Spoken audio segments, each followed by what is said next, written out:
Alright, so the other day, we finally got around to watching Pokemon the movie, I Choose You. And we have a lot of thoughts on it. But, so first I'm going to start off with stuff that you should definitely know. Slight spoiler, but not really. Everybody told me, oh, this movie is just like the very first episode of Pokemon, but the entire movie is like the first episode. No. Lies. That's like the first 5-10 minutes, and then it shows the Pokemon the first movie credit thingy, trailer, whatever the heck that is, titles sequence. All lies. Only that first 10 minutes was the first episode of Pokemon, more or less.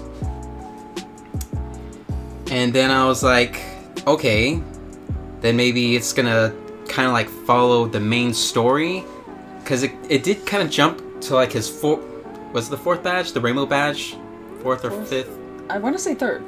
No, the third Splendor badge. No, that's right. So it had to be the fourth. It was probably the fourth. Yeah. Anyways, because it kind of jumped around, I thought, oh, maybe it's going to be like Pokemon Origins. It just followed some of the more important stuff. But no, it didn't follow anything like that. Nope. And this isn't even a retelling of the original story. It's pretty much a new story.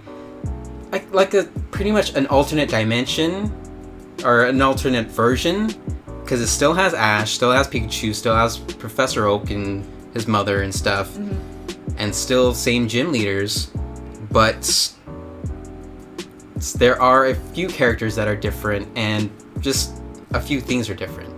And that's pretty much all I have to say, spoiler free. Is there anything you have to say spoiler free? Because like I have so many opinions about this movie, but probably not any are like spoiler free, honestly. Alright. So let's just jump right into it. If you don't want to hear spoilers, you can end the video, whatevs. And I'd say I don't recommend it if you think it's an old Pokemon story. It's a completely new Pokemon story. If you want a completely new Pokemon story, but with kind of old characters or something, like a new version. Alternate way of telling then you can story. get that. Not like a beginning story, just a story. Yeah. Okay, now spoilers. Alright, so I thought it was going to be like Pokemon Origins. It wasn't. And then I saw that there wasn't any Misty or Brock in there following Ash on his adventures. And I heard about that from like some of the spoilers. Some people, leak some spoilers online, and sometimes you just hear things. I heard there's no Misty and Brock, and I was like, okay, that's fine. I've kind of dealt with it ever since, like, was it Hoenn region when they like cut out Misty but they left in Brock or something like that? I'm not somewhere around there. Something like that. But then they added new followers with Ash. There's 2 new people, some boy and some girl. I forgot their names. They're not memorable, to be honest. And they had Pokemon from the Sinnoh region and the Alola region. When they're in Kanto. And they're talking about, the legendary Pokemon Ho-Oh. Because remember, at the end of the very first episode of Pokemon, Ash gets a little rainbow wing from Ho-Oh. And then season 2, well, it wasn't even season 2, it was the Johto region. Yeah. He actually goes and finds Ho-Oh and stuff like that. So then that's what I kind of thought it was going to be. I was like, oh, well, maybe it'll just talk about Kanto, Johto, his experience there. That makes sense. Kanto and Johto are connected, so no complaints there. And they also talked about Entei, Raikou, and Suicune. But no. I don't even know what the hell was going on. Basically, the story is, it starts off with Ash and Pikachu. Then it jumps to when Ash meets Charmander, and he was abandoned by a trainer, but it wasn't the same trainer. It was this new trainer named Cross, and it has little cross bangs, and he's there the entire movie. The kid needs a hobby. Following Ash and screwing with Charmander, and he has Pokemon from like the Sinnoh region or something like that. Sinnoh region and then the Alola region. And it's like, why is this guy even here? Why are these Pokemon even here? This makes no sense. No, he only had Alolan Pokemon. Actually, because he had the, I don't remember. It doesn't matter. Lycanroc. There we go. Remembered. Oh yeah, and then, it showed Entei, Raikou, and Suicune and stuff with Ho-Oh. But the thing is, they kind of made those people like a pure Pokemon, and then they introduced Marshadow, which is a new event Pokemon, as like an evil, dark Pokemon, sort of.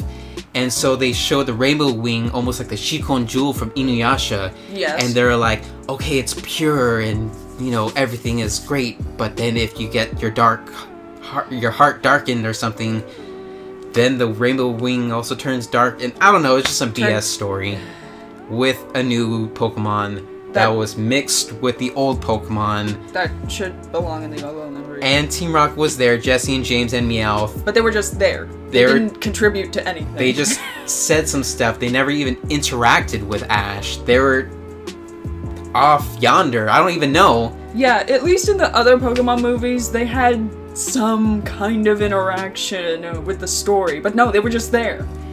As if to say, hey, remember these guys from your childhood? And speaking of that, remember these guys from your childhood? They included Caterpie, who evolved into Metapod, and Butterfree, and then went off with that pink Butterfree to go mate and die or whatever. And they just added that to the story for no reason, just for feels, I guess. I don't even know. Yeah. So really, the only Pokemon Ash showed was Pikachu, Butterfree, and that Charmander that evolved into Charmeleon. Did he evolve into Charizard in the movie? No, yeah, he did at the very end where he was battling Marshadow, yeah. Yeah. So yeah. That was totally... I bought this without seeing... Well, I only saw the trailers. And I thought, oh, this is the first episode in a movie. It's not. It's totally different dimension, totally different story. I hate it. I do not recommend it. And this is coming from a Pokemon fan.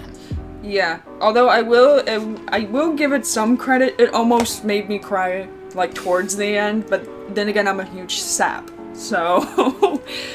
The only other complaint I have... Okay, Entei had some sort of, like, plot-moving device. Suicune, symbolic, and it kind of gave me some insight into one of the side characters.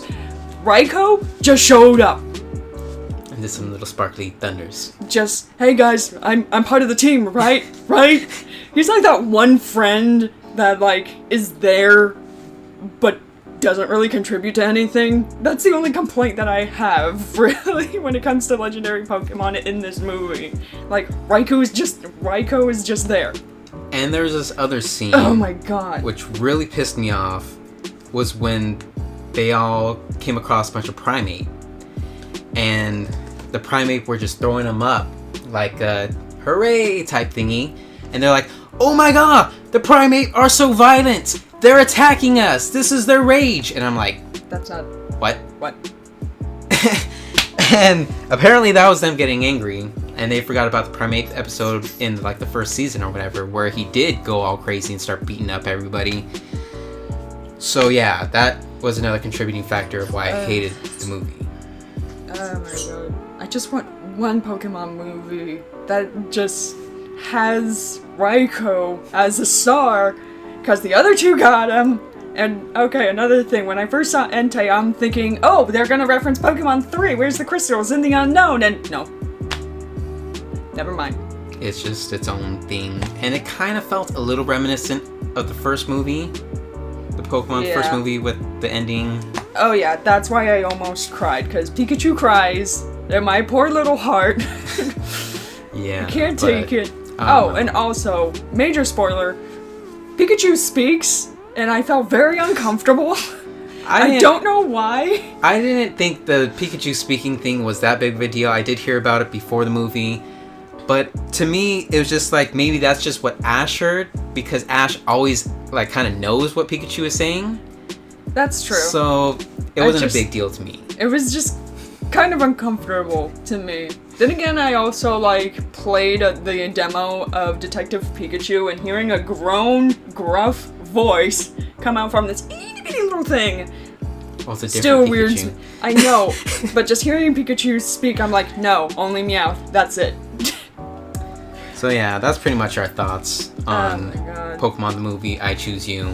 I don't like it. You can buy it if you want, if you're into that sort of thing. Yeah, if you go and watch this movie with the mindset of, okay, this is going to be kind of like a different storytelling it with some memories and some new stuff coming in or whatever, go for it. Watch it. But if you're expecting to watch this movie being kind of like a recreation of older Pokemon moments, don't watch it. Watch Pokemon Origins. Don't watch this. Yes, Pokemon Origins, definitely all the way. Yes. I think they have it on Amazon Prime in English, and then I have the actual Blu-ray, but it was only in Japanese and Blu-ray. It's stupid. But I'll probably include a video or a link to that video if you guys want to see that. But if you like this video or appreciated us doing it, you can give it a thumbs up and subscribe to my channel for more otaku related stuff. Sometimes talk about anime, sometimes talk about cosplay, conventions, figures, just a bunch of different stuff. And as always, don't be afraid to be an otaku.